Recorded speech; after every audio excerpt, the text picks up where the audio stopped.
I love it. Turning it off and on is what I call it.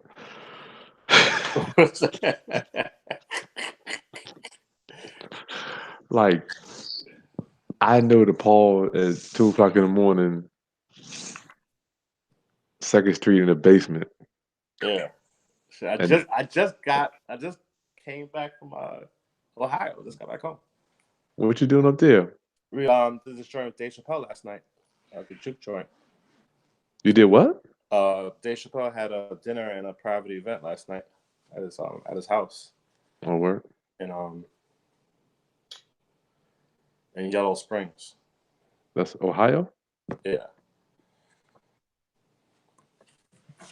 Thank you for hanging out with me, P. It's an honor to have you today. Thank you for inviting me, man. I'm happy to be here, man. A long way from. You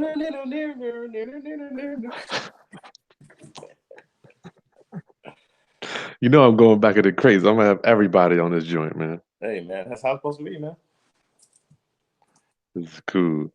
But you've been an entrepreneur since, man, I mean, forever, right? Yeah, since probably like the 3rd grade when I used to sell candy bars. I used to sell M&Ms. I used to buy the box from like Price Club. Was it before it was Costco? It was like Price Club or something like that, right? I think so. Yeah, we used to buy the 48 box and sell the peanut M&Ms for like 50 cents a piece, right?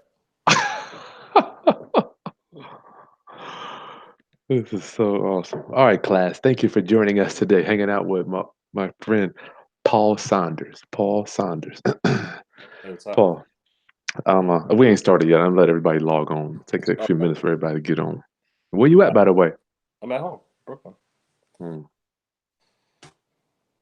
Man, I just long way from in the studio all night. You know what I was thinking this morning, P? What's up?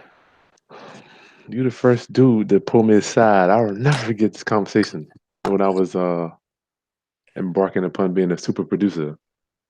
I didn't really know how to talk to artists in the booth. He was like, Chris, you ever thought about listening to yourself when you talk to the artists in the booth? I guess I was a little crass. You was direct. Sometimes they have a little sensitivity.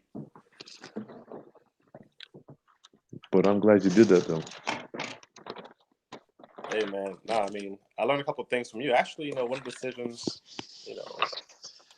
you really kind of inspired a little bit of that, the property stuff as well. Because when I came back to New York, that's the first thing I did was rehab the building. Really? Yeah. So that's really gave me like the flexibility to even get into properties that had alternative source of income. Multiple streams. Yeah, that gave me the bandwidth to start something else without the risk involved with not having income. Mm-hmm. You know what I'm saying? So sometimes when it comes to being entrepreneurs, it's like having the ability to think independently or to think bigger because you're not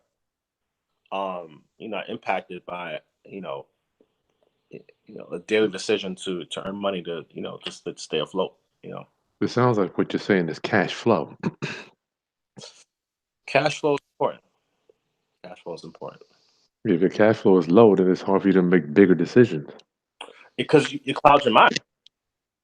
I mean, even though people make great decisions when things hit the fan, but I mean, you're able to, well, at least for me, I've been able to see more of a bigger approach, a wider angle of an industry and just wait for my pitch. And that's what I did. I wasn't doing anything until I felt like I was going to be involved in the business or industry or something that to me felt like it was going to be groundbreaking, But I was able to wait for that pitch. You have the stability. Yeah, a lot of people don't have the luxury to wait for the pitch. Yeah, you know what, Pete? You're right. I think the cash flow buys you time. Buys you the time to do that. All right, what's going on, class? My Roundup family, welcome to Monday Masters. Monday Masters. Today I'm hanging out with Paul Saunders. Well, we're all hanging out with Paul Saunders. What's going on, my friend P? I'm good. How are you doing, Mr. Haskins? Man, I am so blessed to be here. It's an honor to hang out with you, class. You know, my boy, you know, your boy's mission statement, my ministry is to raise your financial literacy through real estate investing and entrepreneurship. Today, I'm going to touch on both actually, because my guest actually is in real estate and into the entrepreneurship. Would you say, Pete? Yeah, absolutely. Learn some real estate tips from you. That's cool. All right, let's keep giving them out. Let's keep giving them out. Yeah, So definitely. I know Paul and I went to Hampton University together back in blah, and we Yep. were in the music doing the music program together. And then Paul transitioned over to entrepreneurship and class. Make sure. Oh, I always sometimes I forget. Make sure to subscribe to my channel, class. Make sure you subscribe. Hit the like button there if you like what Paul's going to be talking about, because I am intrigued about this industry. I've been scared, but when I see a familiar face like P, it makes me want to get my checkbook out and start writing. Yeah, let's go. Background, P. Give me a little bit about you. We're gonna do a quick back and forth for about 30 minutes, and then we'll go to some Q&A. P, is that okay? Sounds good. Okay, great. Cool, cool. So, you hear me okay? Yeah, you loud and clear. How about me? You good? No, you sound perfect. Oh, Yeah, so quick background. I'm from Brooklyn, New York. Um, a son of immigrants. Uh, Parents moved to Brooklyn in their teenage years, went to high school, went to college. My mom became a nurse. My dad became a law officer. So middle class upbringing in my Brooklyn neighborhood. Um, I found an appreciation for music throughout that time. I was in band class, played like the baritone horn, which is a euphonium instrument, a brass instrument. So the thing about the instrument was that it gave me a perspective on people and culture, and it widened my appreciation for the arts. And mhm. that really, to me, was the pinnacle moment in my career. This appreciation for the arts and how that gave me access to go to an artistic high school, which I met more people that were from diverse backgrounds that had different disciplines from music, drama, dance to everything creative. And along that path, I actually started a couple of small businesses in school, like selling candy to fellow classmates. When I was in high school, I used to plan, since I live in New York City, um, it was always more cost effective to go to Pennsylvania to go shopping for back to school because places like Pennsylvania had lower taxes as well as they had outlets. So New York City didn't have any outlets at the time. So I Mhm. actually in high school used to plan bus rides right before back to school in August so that my friends or their friends would pay me for a ticket and we'd take this big coach bus 4 hours down to go shopping. So when they paid for their admission on the bus, that was actually my shopping money. So Oh, wow. yeah, so it was actually a win-win for everybody. But yeah, it was just like really finding these solutions when I didn't have, I couldn't like ask my parents for X amount of money to go shopping. So I just kind of created my own way for it. And so Wow. that was one of the businesses that started. I remember I was so young, the bus drivers just say, "Yo, who's planning this bus trip?" I'm like it was like, "Where's your parents at?" I'm like, I think they're coming, but yeah, we just going down to go shopping. I'm like, the money went through, right? You got your check? He's like, yeah. So I literally remember those days. first, P, I remember doing stuff back in the day. They're like, well, where's the man in charge? When I used to run sound, they're like, where's the guy in charge gonna show up? yeah. Yeah, man, that's how a lot of this started, man. I just figured out that there was a service and a service to be provided, and then if you could Nice. figure it out and share it with your friends and it made sense. And that's really been you know, my movement all throughout high school, college, and beyond. Everything has been about, fulfilling a need or finding something that felt seamless that your friends can be a part of. And then you can grow together and it's like mutually beneficial. Wow, that is so cool, P. Yeah, man. That is so cool. Yeah, so that was the first ventures, and then of course I worked jobs in high school as well. I remember actually an interesting story was that I wanted to get a job in the library, which is across the street from my school. So I used to make a lot of money. Not a lot at the time. It was like minimum wage, but but I used to between that and bus trips and other projects, I made enough money for like my senior high school trip was like to go to Hawaii or something like that for marching band. Hmm. paid for my own trip to Hawaii. My mom was like, "Can I give you some money?" Like, I feel as a parent, I feel like I need to be giving you stuff. I was like, "Nah, I got it. I'll just pay my own trip." And actually, freshman year of college, I used my own money. Freshman year. What? Yeah, freshman year. I wrote the first check when you have to like put the deposit to get into school. Yeah. Out of my bank account. That is so cool, P. Yeah. That is so cool. Well, this is great. Today, class, if you didn't see my thumbnail, we're going to be talking about cannabis, the cannabis industry. Paul is deep in it. I know every time I look on his Facebook page, he's in another country doing all types of stuff. His main office is in Denver. Mm-hmm. I'm presuming that it's probably because it's so liberal out there. It's legal. Yeah, legal. Okay. Legal, liberal. So, Paul, let's get right into that stuff. How do we segue from where you were? Tell me about your vision. And as I don't know why, but I'm always trying. Like the word matriculate is like just coming out of my. As Yeah. I matriculate in this entrepreneur thing, I'm able to like spot value. I'm not even looking for money anymore. It's like Yeah. value just kind of pops up. It's just like I don't Yeah. know, man. Is this the same for you? Yeah. I mean, it's like the Matrix, right? When you find like, oh, this is it. Like, but when you become in tune with your surroundings and what's happening, you're able to see the writing on the wall. So I mean, the whole thing in cannabis. Interesting enough, a little quick background. Yeah. So I started a company the day I left Hampton. The very next day I started a company with John called 24-Hour MC, which was like a telephony service that allowed you, before the internet had the bandwidth, you had to like use your phone to call and hear like exclusive content. So Yep. we set up a telephone app, well, not an app, literally a push button, the device where you call into this service, you could hear like exclusive freestyle rap performances.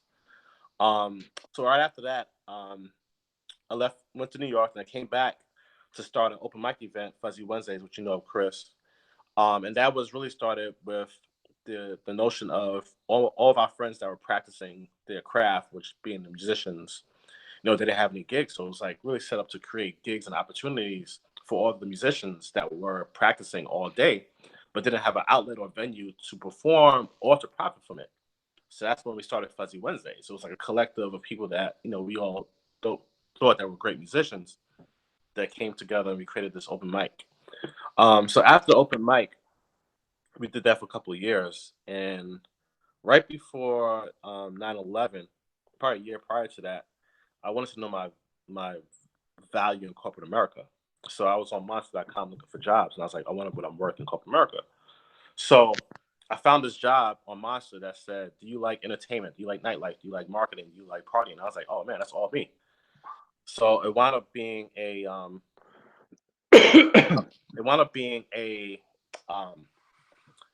job description for a marketing firm. And the marketing firm's client was RJ Reynolds Camel cigarettes. Mm-hmm. So I started doing marketing for tobacco, even though I never smoked. But the program was literally designed to talk directly to smokers in an experiential marketing platform. So experiential marketing is very popular today, but it wasn't popular 20 years ago. And experiential marketing is literally creating an emotional connection with a client or with a consumer for your goods. So whether it's like at a festival, they come into your space, they get to touch, taste, feel your product, they get to see the energy, they get to understand the artistic and the creative, like if this product fits my lifestyle or fits who I am. But little did I know that job would pay huge dividends, what I'm saying, later down the line of what I'm involved with now, which is cannabis, right? Wow. Tobacco, we learned how to market, and we learned how to talk directly to consumers. Is the same thing I'm doing now. So my life has just been compounded on experiences.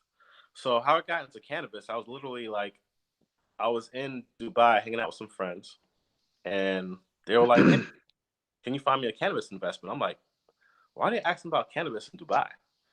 I'm like, this industry must be doing something if people all on the other side of the world are interested to see what's happening.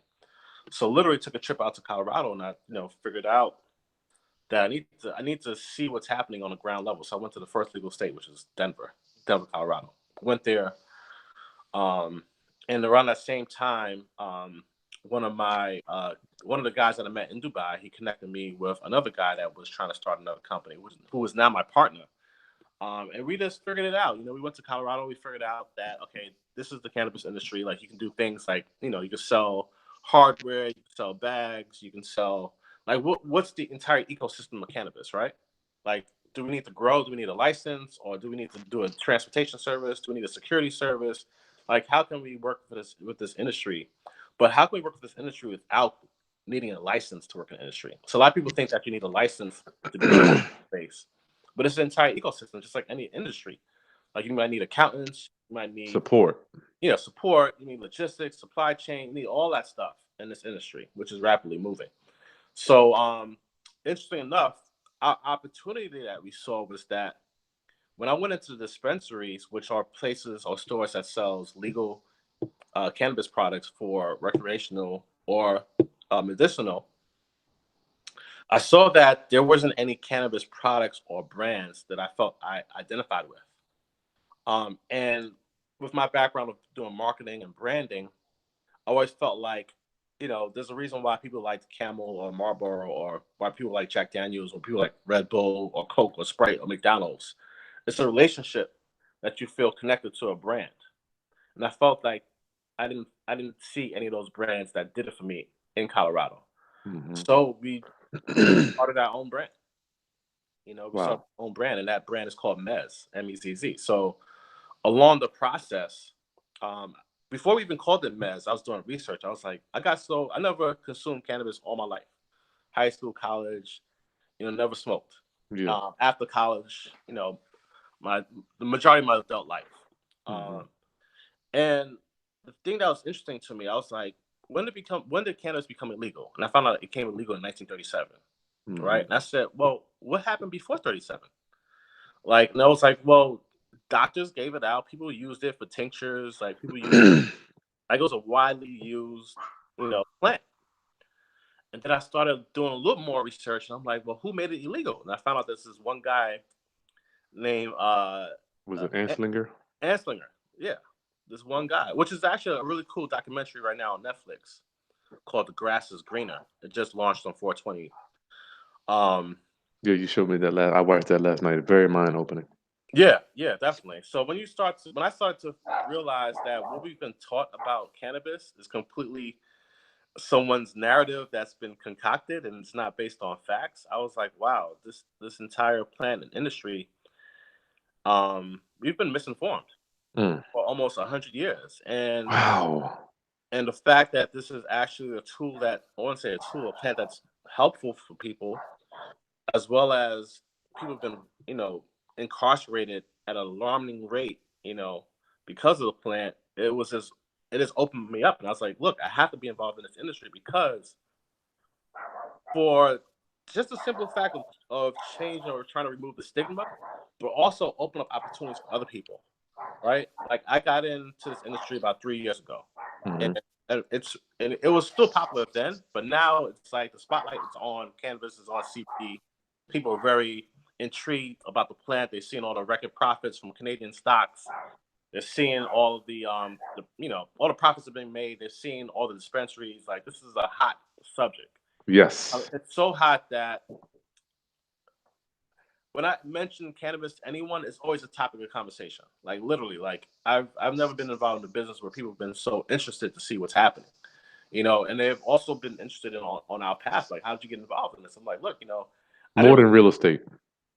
More than real estate. Real estate is definitely stable. I mean, that real estate gave me the opportunity to be involved in cannabis, because I was able to have, a stream of income that allowed me, or at least me personally, the flexibility and the ability to see and go after the industry that I needed time for. I needed to see what was our point of entry. I needed to understand, okay, going out to Colorado, surveying, and say, yeah, I don't want to do that. I don't want to do that. But, my expertise is in marketing and branding, and I feel like I can create this marketing with this brand that I feel like will resonate. And people, and it's so early in this industry that I want to be the Jack Daniels of cannabis.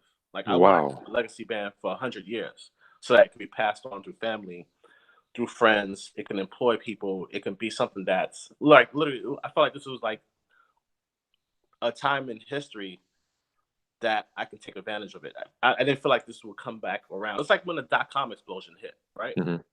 Like industries only come around every couple of decades that's like as huge. And I don't think people understand the entire magnitude of cannabis. I mean, like this thing is bigger than most people think. I mean, you have a product. I won't say product. I hate to say product because it's a plant. But look, you have a plant that's used for recreation, wellness, or medicinal values, right? Think about alcohol, how big the alcohol industry is. And that's It's just purely recreation. humongous. And if that's just only recreation, and that's a liquid, think about the cannabis industry, which is comprised of liquids, solids, as well as recreational wellness medical. Wow. So you have way more applications for this plant in the ecosystem. You know what I'm saying? So I think this will dwarf, alcohol eventually. And I think that Wow. there'll be a time in your life where you'll be going to the bar and ordering a cannabis beverage as opposed to like, Jack and Coke. That's happening right now, though, isn't it, Pete? Yeah, you have these beverages that are, that are really taking off. I mean, because look, the thing about it is, science still needs to be evaluated. Since it was a Schedule 1, it limited how researchers could examine cannabis, right, to test What, kind of what's off property. Schedule 1? What is Schedule 1? Educate us. Yeah, Schedule 1 is like, so literally cannabis is the same schedule as like cocaine or like these drugs. They classified it as, Or narcotic. a narcotic. Correct. Correct. So once it's classified like that, you're limited on, schools can't research, they can't test, they don't understand all the values of it. So research is coming out every day about the medicinal values. Like people right now use it for anxiety, stress, relaxation, wellness. So like you can't make any medical claims that it's using for that. But I Even mean, to eat, though, right? People don't, if they don't have an appetite, they can use it to get, yeah, people with cancer. you use for appetite. I mean, there's so many. Like we're always learning about it. Like I mean, this thing goes so deep. They're still even learning about the derivatives of certain properties of the plant. Like it's still being discovered. Like, I mean, you've heard of like glaucoma. Like it's Yeah. easy. You've seen people that's had like seizures that have taken CBD, and that's calmed it down. You start hearing about all these these applications for the plant, and it's really expanding. Like we're just in the beginning. Like this industry is just starting. As big as it is right now, it's just starting. This is like AOL dial-up for those of you guys know about the internet. We're in like AOL dial-up. Oh, wow. I mean, we're only talking about 9 to 10 recreational legal states. This is a whole country. Canada just went legal. The whole country of Canada sells legal cannabis. Wow. So think about what just 9 to 10 states is happening now recreationally, and then over 30 states medically. Imagine when this thing sweeps across nationwide. Yeah. And Is that coming, Pete? Is that something? Is it unstoppable? absolutely. It'll be a couple of years though, but it's coming. I mean, just look at the tax revenues that's generated from cannabis in Colorado and California. California is what the fifth largest economy in the world. Yeah, I don't know these numbers. I have no. I mean, I am interested. I'm intrigued. I'm ready to get that. Once you start seeing these numbers, I don't want to misquote the numbers right now, but you can do a simple search and say, how much tax revenue in Colorado, how much tax revenue in California. I have those numbers. I just don't have it with me, but yeah,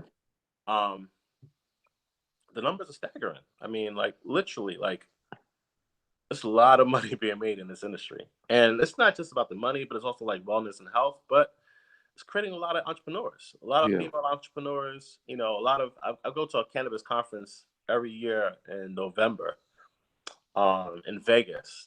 Last year they had 27,000 people. Wow. Conference 27,000. What's the name of that one, Pete? Because I'm there. I don't even know. I'm there. It's called MJ BizCon. MJ BizCon, and so you just search that as well. But essentially, they have that in Vegas. I think it's like in November of every year.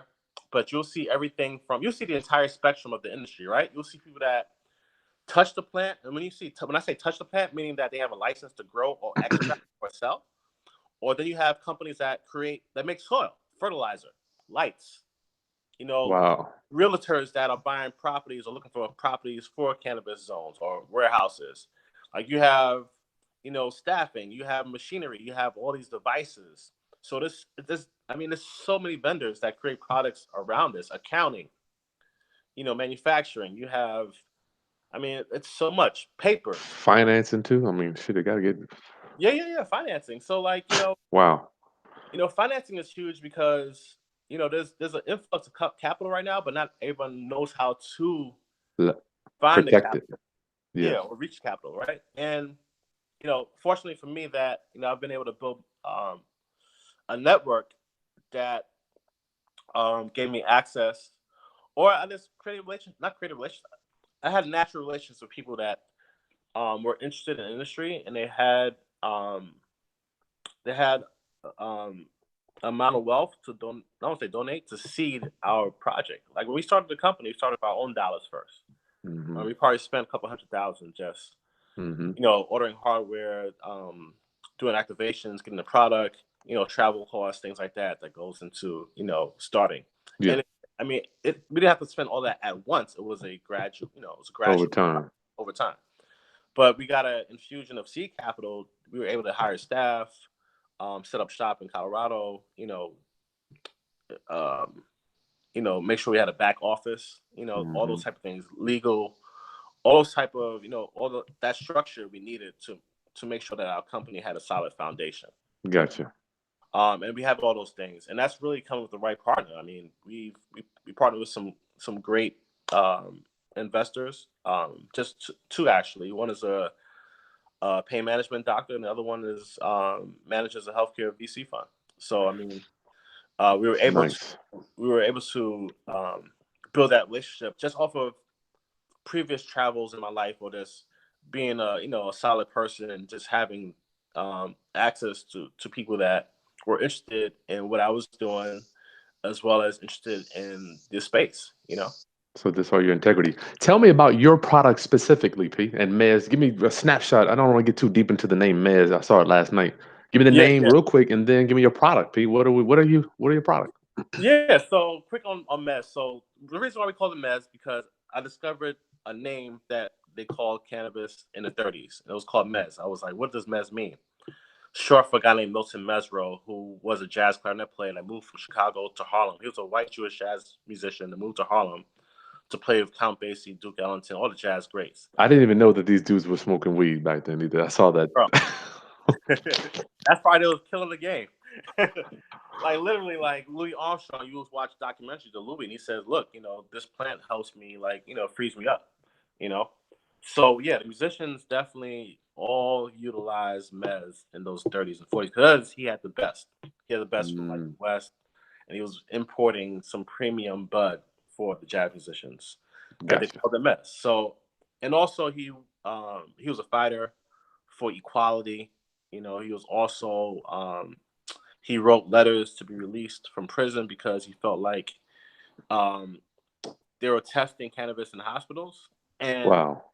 If they were testing in hospitals, why is he incarcerated for selling it? It's the same thing. Oh my goodness. And they released them for that. So I felt like that was a premise and foundation for building a brand. It was a story, and I felt like it was a North Star for us to execute this and create, a brand and a vision inspired by the actions of, this gentleman and the community that was created about cannabis, for bringing people together from multiple places, multiple backgrounds, and the beatniks. I mean, it's like an inclusive thing.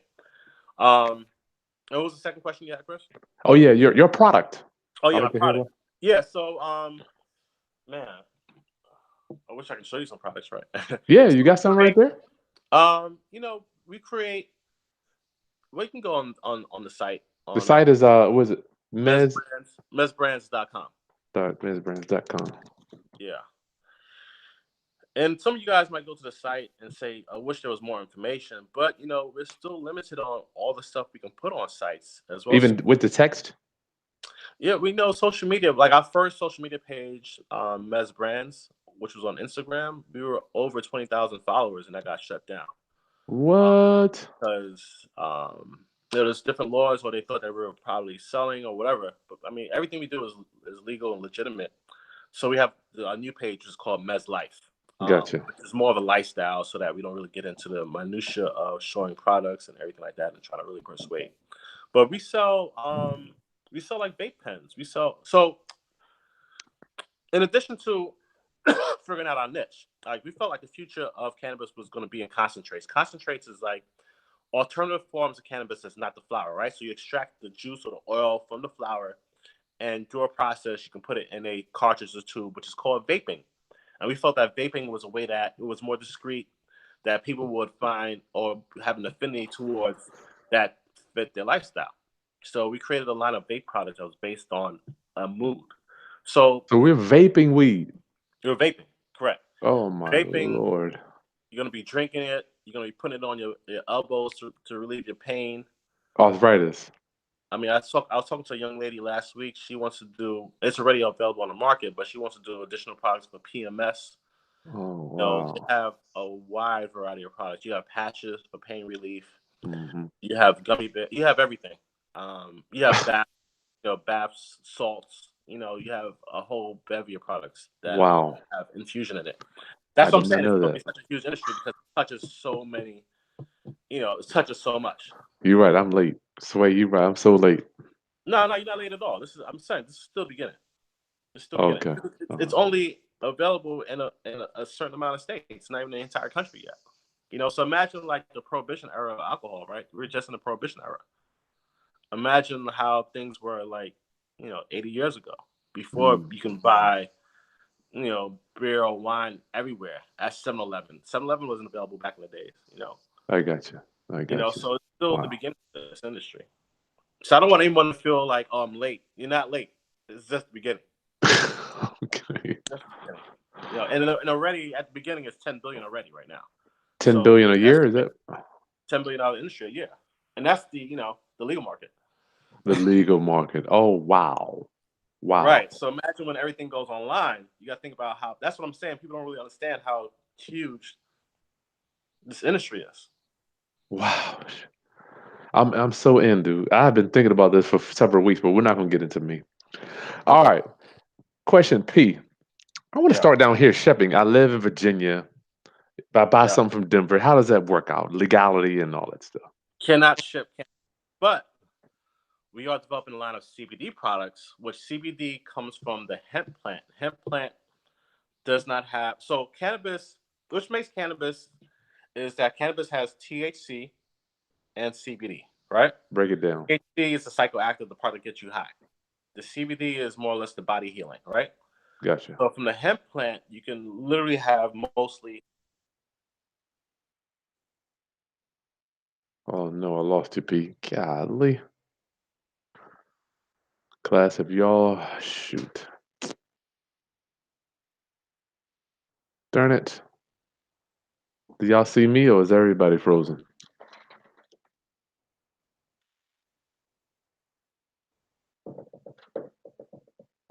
Is everything frozen? Lost him. You lost him. Okay. All right, class. Let me see if I can get P back. Hold tight. He was getting ready to break down. You see me? Okay, I'm good. Hold tight. Paul disappeared. Let me kick him out real quick. I see if I can get him back. That was getting juicy, wasn't it? Good Lord. I had no idea was so much going on with this weed. I'm sorry, my real estate people. I know you want to hear about real estate, but I got to bring it to you how I'm receiving it from God or the universe. I'm seeing these opportunities out here basically just because I'm able to travel and hang out with people like Paul. I hope that, and then to share it with you to possibly make you some more money. I don't know. See what's going on. Weed stock here. Golly. Sorry, class. It was getting real juicy. Did his phone go dead? Let me call him. I see if I can get him on the phone.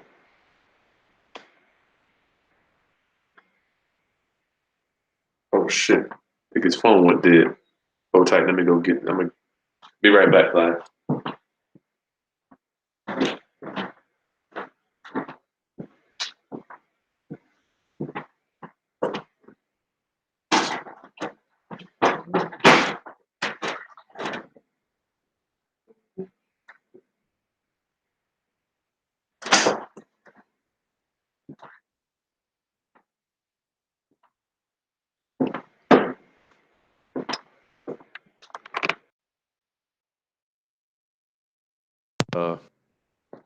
Chris, the feds listening to you might be right, Daniel.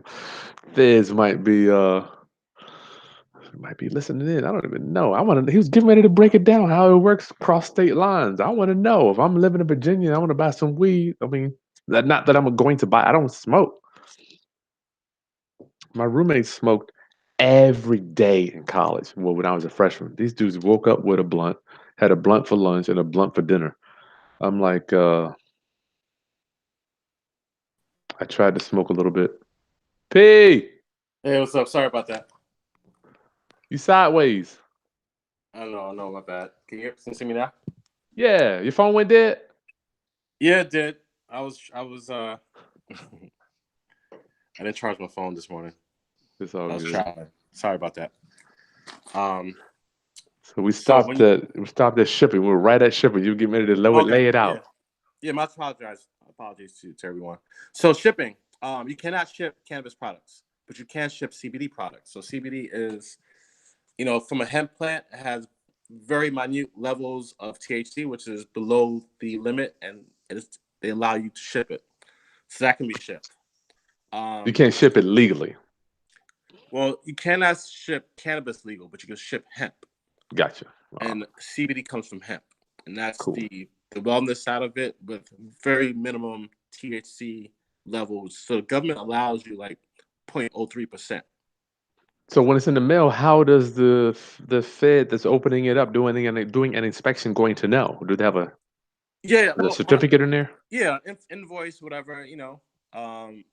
It's pretty common. It's pretty common. Gotcha. Okay. All right. Now, the only difficulty is sometimes you have a trouble finding payment processors because they see it as a high risk payment processing solution. So you might pay more on the payment processing services or finding the right vendor or partner for you. Gotcha. But you can sell CBD products around the country. Nice. That is cool. And how about taxes when I'm going to the IRS, Pete? I mean, they're already on my back for my real estate. Yeah. What am I telling the auditor when I walk in where this money's coming from? Well, it depends on your industry, Like, for instance, if you're selling light bulbs for a grow, it's just like you're selling light bulbs to any other company. Okay. All right. If you're selling, machinery, it's the same thing. If you're selling your accounting services or your marketing services or you're doing real estate transactions, selling facilities to, new companies, it's still the same thing. Gotcha. So there's nothing wrong with it, right? Well, I don't know. I mean, there's nothing wrong. You sold a building to an entity that you have to pay your taxes that's due for that, and that's where it is. So there's not like a special this is a cannabis building where I can't, no, they're still going to take the taxes. I'm just saying when you're going, I'm saying particularly for you have a product that is cannabis, and it's like, is that frowned upon from the IRS or is that, it's just I would be a little nervous about it. That's all. Yeah. So, our structure is very unique and we figured it out with our legal team. So we don't grow cannabis at all. We don't grow, meaning that we don't have a grow, we don't process. But our perspective or take on this is that, like any industry that's developed, like for instance, if you're a clothing manufacturer, right, you don't have a factory overseas making your garments. You're sending them your formula or your design, and you're asking them to create that for you. So you don't have a factory, you don't own a factory, but they're making that garment. So like if Polo says make this polo shirt, it's still a polo shirt. Gotcha. It says made how Polo wants it made, That's so that's our solution for getting in the cannabis space. So like we're a branding and licensing company. We license the Mez name. I love that. To the processors and growers in the legal states. That's better because it's duplicatable, correct? Absolutely. So my goal is to create a national, international brand. Wow. And just like Coca-Cola uses local bottlers, I feel like the same thing is going to happen with cannabis. Once more states come online, you'll have different growers and processors in each state. So we'll align with the best so that way we can grow our brand nationally as fast as possible and as effective as possible, and then internationally. Wow. Wow. Now, how much if I wanted to get one P? I'm in Denver hanging out. How much does this stuff cost? How much is your stuff? Oh, Big so stuff. like the vape, yeah, vape is going to be about an average of like, depending on the store, because people have the different costs based on location. About 40 to $50 for one product. That Does would that give me probably, one thing, or is it so the multiple? vapes, so vape you probably get about 200 pulls on it. Okay. So I mean, the other unique perspective about our products is that we designed it based on moods, like meaning that you hear names like if anyone's looked at cannabis or gorilla glue, well, you hear about all these types of names, right? And there's so many names. Literally, you can go to a site like leafly.com, which is like an internet or like weed maps, and they'll show you all these strain names. And we just want to simplify it. Like I can't remember all the strain names, but we just have a product called Mellow, which is a mellow product. If you want to just relax, it's mellow. If you want to feel inspired, we have an inspired line. If you want up tempo, we have an up tempo line, which is more sativa dominant. Or if you have you just want a high potency, we have our gold line. So we just simplified it to create, so people could dial into their mood that they want to experience from the products. So the products, the plant can actually, it's not like alcohol where it's one effect. You're telling me that the product that you have has different, you can get different emotions out of this stuff? Yeah, yeah. So like so you can break it down into indica, hybrid, sativa, right? They're just different variations of the plants, and each of them have different attributes that interacts with people's bodies differently, but has a roundabout desired or same effect for most individuals. So like indica is more going to be more relaxed. You want to just chill. Indica, think of in the couch. You're chilling Mm, at home. Sativa is like, you're going out, you want to do like athletics, or you just want to be more upbeat or tempo. These wow. are sativa blends. So it's like Coke, Diet Coke, almost. Oh, wow. Or it's like, if you want your decaf or, regular, Or Bud Light and light beer or something. Yeah, yeah. So Wow. yeah, it's probably decaf and regular probably is the closest type of, I got you. similarity to it. But yeah. You can kind of dial in like that. And so that's why there's so many discoveries of like, Your finger is over the thing, P. I can't hear you. Oh, oh, sorry, can you hear me now? yeah. Yeah, so that's what I'm saying. There's so much to be discovered in this industry, and like you're getting into the minutia of people are getting the plant right, and they're discovering that. Say, for instance, you have something that's called CBG. Like, for instance, like they're getting the plant. Like scientists are now extracting the plant, right? And they're extracting it, so they're finding derivatives of the plant that are helping different illnesses. So like it's just starting. Like literally, like there's a derivative of the plant. If you extract this derivative and you apply it to that, it might help reduce this. And this is Mm, all being discovered, So it's just being discovered in real time right now. That's what I'm saying. Like this is so endless on the possibilities of what's going to happen in this industry. wow. Hmm. Like you have people that are giving CBD to like kids. Yeah, I saw somebody comment about ADHD or Yeah, yeah. I mean, hyperactivity or something. yeah. So like they're giving it to pets. Like they're giving pets CBD now. Well, shit, I need some of that from my little dog, man, because he goes Yeah, bananas. yeah, yeah, yeah. People are Billy. doing that. So think about this. Now you have, like I said, you can't give alcohol to your pets. Uh-uh. Now you have another, what I'm saying, application to be used for cannabis or CBD. Shh. Now pets. I'm on that. And then you think about pets, think about, you know, so I read this thing, I don't know how true it is, but I read this, and it said that, back in the days, cows used to graze on hemp, which gave that wellness to the cows that transferred into the human bodies as well, because they were chewing on hemp. So there's a lot of different, speculation about it. Yeah. But I mean, like this thing goes super deep, and it keeps on going further and further down. Like people are giving horses now CBD, or like I mean, they're using it in multiple. I mean, I'm telling you, this thing is endless. That's what I'm saying. It's like it's just the beginning, and I don't think people understand how huge this industry is going to be. I do. Yeah, that's why I had to get you on. I do. Yeah, it's going to be huge, man. It's already huge. I mean, you got these Canadian companies that are going public and are like having these billion-dollar evaluations. Yeah. You see these stocks going to the roof, Mm. I mean, if you see what's happening in Canada, let's think about what's going to happen in America. Yeah, I guess it's inevitable. Yeah, and how big is Canada compared to America?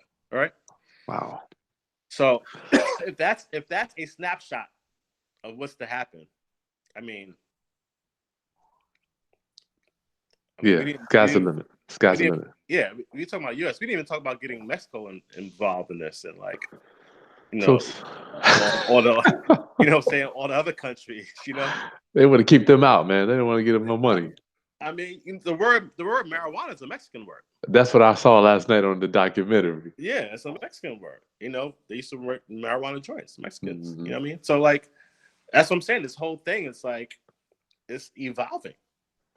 So are you taking on, let me ask you, P, if somebody wants to invest with you or how, you know, but people that watch my show or my broadcast, the entrepreneurs, P, you know, they're looking for outlets and different ways to provide value and possibly get some ROI with some of my guests. Yeah. You know, what's interesting is that we actually had a meeting with some institutional investors last week. They flew all the way from Australia. Oh my! We can't let that money leave the state, leave the country. That's what's happening. Like this thing is moving so fast in real time. Like people from other countries are like, hold on, what's going on? Because eventually, when this becomes legal over here too, Australia, you know, I mean, this thing is going to be branching out to other countries. So yes, there's investment opportunities. I mean, they can email me as well, paul@mesbrands.com. We actually, so I said before we did our seed round.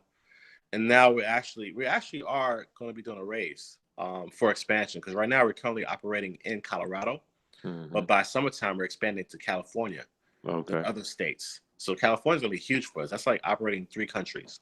You know, it's so big. So we're going to expand. So we need to hire more team.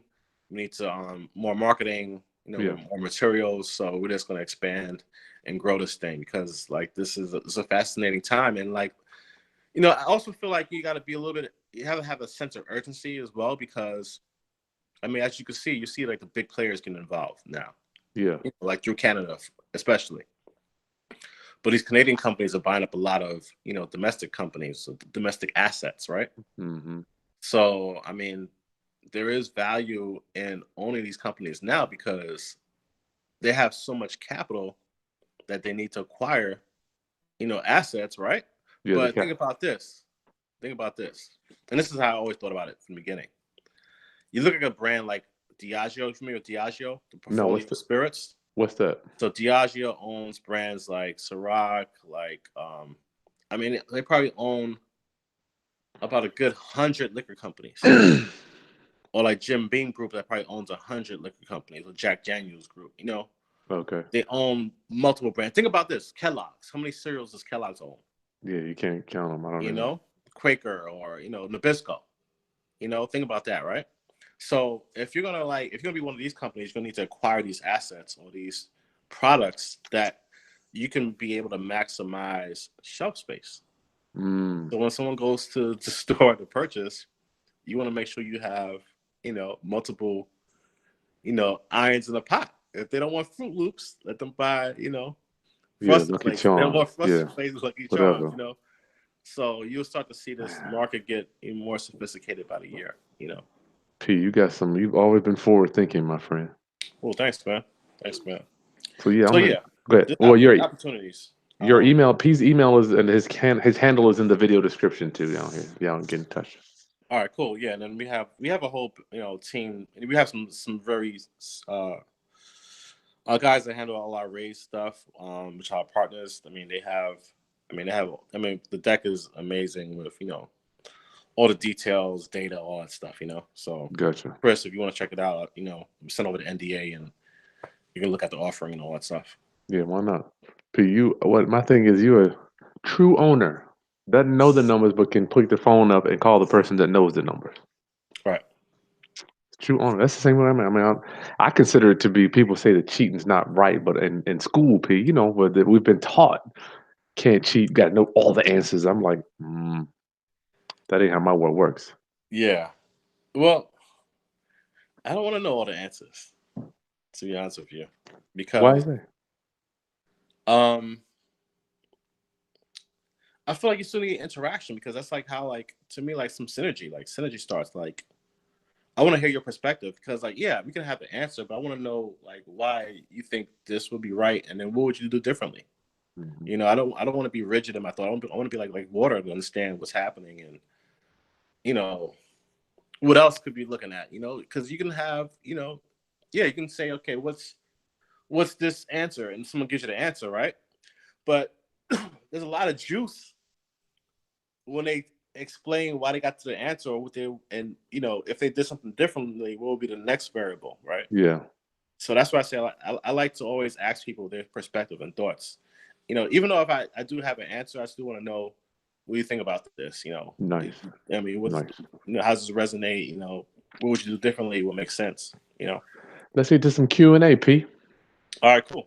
Hold tight. Let me just check. You know, I've always got some issues with my dogs, man, but they always kind of let me just All make right. sure everything's okay. Class, what question? Please put your questions on the chat, and we're gonna let Paul knock them down on this cannabis industry.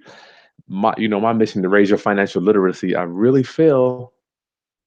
feel that this cannabis is gonna be another financial leg for my people. Yeah, yeah, yeah, yeah. And I mean, this stocks they can look at too. You know, this Canadian stocks that are doing numbers. You know, Word. yeah. I mean, yeah. Mm. I mean, even if you just want to do the stock market and just, you know, play it safe, or not have, you know, a Mm. day-to-day involvement, you know, this. I mean, we're not traded. We're still privately held, and for a reason. But there's companies that, you know, are, you know, on the market and are, you know, Unbelievable. trading, you know, Canada. I mean, like if you go see these numbers, I mean, these numbers are, you know, It's got to be staggering. correct. Put your questions in. I'll be right. 5 seconds. All right.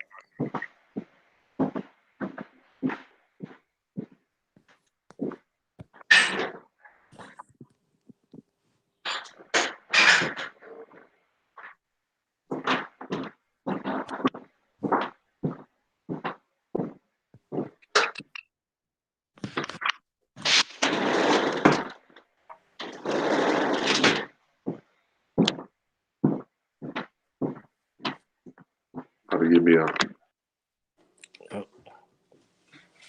class. Let's get to some Q&A. Please, Otto, you got some good questions for my friend Paul regarding. I mean, I am just intrigued about this. I just remember weed just being. I can't smoke P. yeah. You know, I'm gonna be frank with you. My roommate in college, dude, and all his friends, they smoked in the morning. They woke up. They smoked a blunt at lunch. They smoked another blunt for dinner. You know, I tried a little bit here and there, but I'm like, no, this ain't for me. You know, it just did. I don't like the way it makes me feel. Yeah, yeah. Well, you know, that also comes from education too, right? Like for instance, like with alcohol, you know, if you take one shot, it's gonna get this effect. You take two shots, or you have a glass of wine, it'll do this. If you have a beer, it's gonna do that. Yeah, You know, it's still about education too, right? And knowing what's best for you, because everyone's body is different. You know, so I think yeah, it takes a little bit of time. And like, you know, there's also different delivery mechanisms, right? Like I said, yeah. beverages, you can put a drop underneath your tongue. You I can take did a have the pill. You can brownies. get a patch. I didn't mind the way the brownies made me feel. That was like more of a cool, relaxing thing. But the smoking just makes me so damn paranoid. Yeah, yeah, yeah. And then you don't know what you're smoking, right? Yeah, yeah, That's yeah, the thing about the legal market. Like you don't know um if it's been, you know, cultivated with pesticides or not. You know, wow. you don't know what strain it is. You don't know what it is. You know, you don't know. So in the legal markets, you know, the products are tested. Mm, You know, that's why, you know, even though there's still a huge black market, you know, at least the legal markets, you know, each product that's sold has a distinct um, identifier that goes all the way back to the seed. gotcha.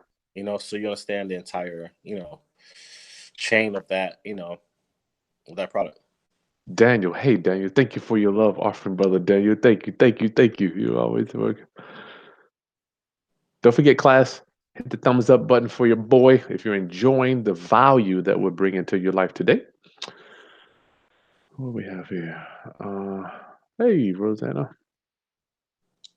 Any questions, class, on this cannabis industry for Paul? Paris, yes, I got your text message about that person that you had. Daniel wants to know how can they invest with you, Paul, if they want to invest with you.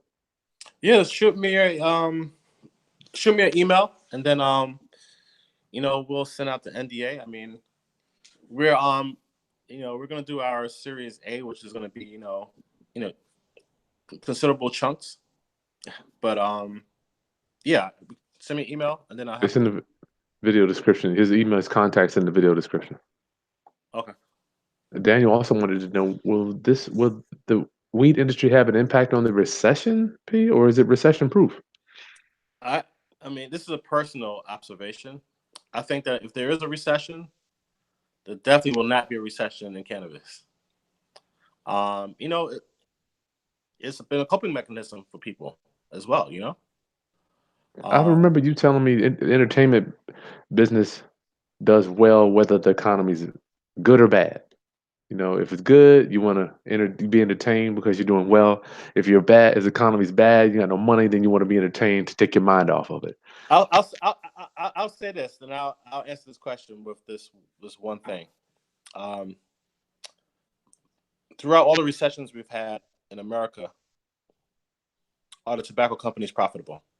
I th- I know they are. I've never, yeah, I know they are. That's a good point. Every time you go into the store, man, somebody's coming in buying those things.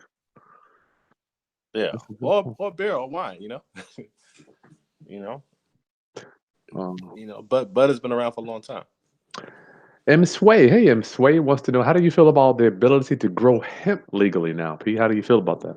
Yeah, they passed that farm bill in I think December. Yeah, I mean, it just shows that the industry is maturing, and people are seeing value. I mean, there's also a lot of hype as well right now, but yeah, it's definitely positive. Um, yeah, people should grow it, learn about it, and refine it, and make your own products. It can be on a local level, whether it's your family or farmers market, or it could be something that you try to sell to the public. So yeah, no, I think Gotcha. it's cool. Williams and Jeff are both talking about ADHD and autism. Wow, I had no idea this stuff was even. Yeah, you know what's was interesting. I need to post this as well on our website. We did a conversation about last month on sports and CBD, Mhm. and we had Al Harrington, who's a retired NBA player, Lindell White, Broncos player. We had a adventure skier, and we also had a sports doctor. They talked about CBD, and then one of the threads of the conversation went into like children or ADHD, and like people in the room definitely commented that they've given their kids CBD, which doesn't have the psychoactive, the high, Mhm. but it has that healing. So like I said, I mean, not all the tests have been done, but there are like indicators that say like there's definitely some type of stimulation happening there. Gotcha. Wow. TB I Sweetie. mean, Go ahead. the plant's been around for a long time. You think about it's been around since like Yeah. you know 500 BC or something. Yeah, I don't know. That's above my pay grade, but I've been around as long as I know. Yeah, it's been around for a long time TB for a Sweetie, reason. oh, yeah, TB Sweetie wants to know, do you see yourself going public anytime soon, Paul? Um, no time soon. No time soon. Probably within. If I had to guess, I would probably say about. I mean, our exit strategy. We will, is to be acquired. You know, Get your um, Russell and Simmons on. yeah, and during that process, I'm sure maybe about a 3-year process. I think 3 to Wayne's 5. 3 to 5 years. Wayne Smith wants to know, what is an average investment dollar wise to invest with you, Pete? Um, like I said, there's a lot of stocks available for us. I think that's a good question because I talk to my team about this often. So I think we're probably looking at 100K to start or more. Gotcha. But that's not to say that you cannot form your own group There you and go. one puts together. So if you have 2,000, 3,000, 5,000, then you have a pool of your friends or your colleagues or your social club get together to, put together an offering, Gotcha. and put together your own packaging or your own, just like someone would come in to buy a piece of real estate, you might join forces Crowdfunding. that way. Yeah. That stuff works. Yeah. We call it collective economics, my friend. Collective financing. Okay, cool. Yeah. It's one of the things that I guess we were never taught. Well, I was never taught that. I mean, pulling money together. It's almost like a foreign concept for some people, Pete. Yeah. I mean, some people have different comfort levels, like some people just want to be the boss of their thing, Yeah. And it's True. like, can you trust your team? Can people get behind one common goal or objective, Mm-hmm. So it varies. I'm all for cooperative economics. Yep. Nice. Reva Whitaker. Paul, she wants to know, what is your take on the ETF, MJ? I don't know what that is. You know what is that? I have to look that up. Let me check it out. Reva, I'm not sure what that. Do you know what she's talking about, Pete? No, I can check it out real quick. Oh, I guess I could do that too. And I'm still learning too. I don't have the answers to everything. But I'm still learning as well. Looks like it's a weed stock. Oh, top Motley. ETF, what? ETF. Then she got a MJ. I don't know what that is. Oh, ETF MJ Holdings. Oh, okay, MJ Holdings. Let me check it out. Oh, it's a cannabis stock. Mm-hmm. Yeah. I mean, once you look at all the notes. Oh, is that a consortium of? Is that a fund? PI, don't give me. I'm green to this, my friend. No pun intended. Let me see. Yeah, I mean, it's looking like it's going good today. What is it trading at, Pete? Just for so I don't know. It's at $34.75 right now. Today's up 2%, 2.5%. Nice. All right. Yeah. So nice. Somebody's saying that I need indica. Maybe I should try that, Pete. I'm coming to Colorado. My brother's in the spring, so I gotta come get. Oh yeah. Well, it's interesting. It looks like they're a holding company, if I'm not wrong. And it's like, it's crazy. Like I'm looking at all these companies that's involved in this. These are all companies that I looked at 2 years ago. What? Yeah. Like Kronos, Canopy, Tilray, Aurora. I just met somebody from Aurora the other day. From Colorado. Well, no, Aurora is a Canadian company. Oh, okay. Yeah, there is Aurora in Colorado, but I met someone from Aurora Cannabis, Canada. Oh, okay. Yeah, so Canopy Growth. Yeah, these companies are all like doing serious numbers. So Michael Smith. We gotta move on, man. Okay. Paul, do you find the states where medical is legal, will recreational be the next step? Yes. Gotcha. Rashida, hey, what is the least amount of money that can be invested in the stock market? Well, I don't know. What types of products are the easiest to wholesale? Wow. What's the least amount? Would you know that, Paul? I don't know. Yeah, it depends on what the stock is trading for. Like, there's a stock that I've been, there's some stocks are like $2 or $2.50, or some are more, some are less. Well, that's Rashida's talking about real estate on that. I don't know. Justin, what up, Justin? When it comes to hemp, Paul, what is the best way to infuse it in a beverage? Man, I don't know exactly that answer. We're talking to owners now, class. Owners. Yeah, but we do deal with food scientists. So in Colorado, I do have a young lady that she does our infusions, and she's working on new formulations for us for beverages. Wow. So she's able to infuse, cannabis as well as hemp, and have a great taste and flavor profile. So nice. So just even saying that, there's opportunities for food scientists, chemists. Oh wow! Engineers. Oh my lord! You know what I'm saying? So like, there's a huge job market or opportunities in the cannabis space for qualified individuals. Because this thing about it, instead of you going to apply for Merck or Pfizer, you can start to apply for these scientific jobs at these companies as well. And Colorado ain't a bad place to be. Yeah, it's not too bad. I mean, it's You pretty can deal pleasant. with the dry air out there. That's my only thing. Altitude. But Yeah, that's not Colorado though. You got to think about this. You got California, you got Washington, you got Oregon, that's true. That's true. Nevada, Wow. Massachusetts, So DC. Alexis wants to know, hey Alexis, have you looked into or are interested in the actual seeds, the buying and the trading of the seeds, P? I mean, we probably will be because we're working on some amazing things right now. But as of right now, me personally, not as interested. Because there's some people that really know amazing stuff about seeds. I don't.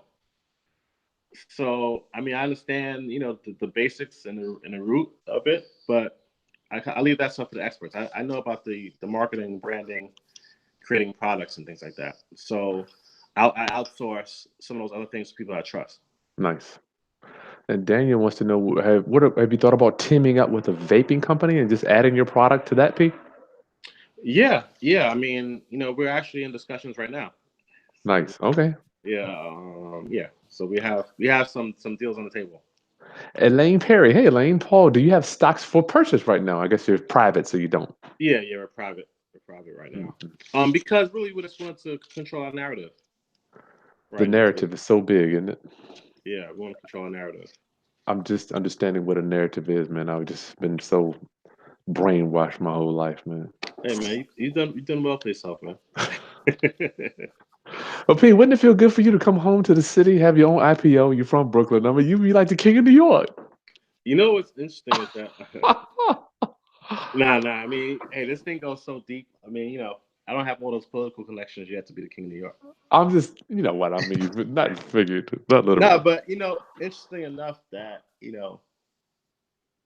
this industry, like just on the political side, I'm sure you've seen certain players in politics that are now involved in cannabis companies. I cannot believe my eyes when I see those commercials, P. You know, so I Oh, I mean, see what you're saying. Okay, so yeah, they're you locking that gotta look down. at the writing on the wall. What's happening? But for you though, just imagine coming out the crib, getting on the train, going to Wall Street. I mean, that'd be like a dream, right? Yeah, yeah, that'd be cool. That'd definitely be cool. I That'd mean, be crazy. yeah, I mean, IPO and all that stuff would be fun. I think that yeah, I mean, or not doing an IPO at all, like just having something that's privately owned. Yeah, no doubt, no You doubt. know, Yeah. um, So I not mean, even relying on the system. You have your own system. It's kind of yeah, like. yeah. I mean, either which way, as long as it's good business, what makes sense. Be cool with that. All right, TB Sweetie, I'm gonna hold off. She wants to know what the return is on 100,000. I don't want to put Paul on record here and somebody try to come Oh yeah, back. yeah. I'm I'm Do I'm, I'm not the finance guy, but my finance guys can break all that down. They have all of the charts and spreads. So that's one thing. If anything from today, just learn that I surround myself with great people that can answer amazing questions. I don't have the answers to everything. true entrepreneur, true Yeah, entrepreneur. yeah. Now we have a great back office. M Sway, can he take the vapes on a plane, P? CBD vapes. All right. Yep. Do people do it? Hey.